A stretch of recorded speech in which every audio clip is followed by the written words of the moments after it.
أنا نشأت في حي شعبي.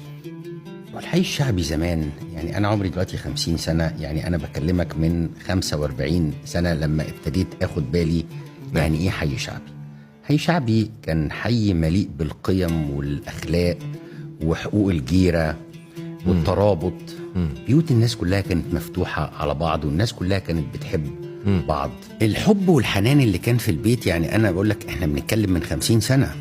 أنا أتذكر والدي كل يوم يرجع من الشغل، ماما واقفة مستنياه على الباب، تفتح له الباب، واقفة الأول مستنياه في الشباك، عارفة ميعاده، مستنياه يطلع، أول ما يفتح الباب يحضنها ويبوسها. أنت متخيل؟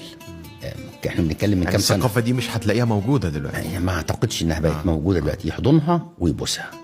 كانت بتشاركوا كل حاجة في حياته، شاركوا كل حاجة في حياته. ده اللي انا اتربيت عليه في البيت.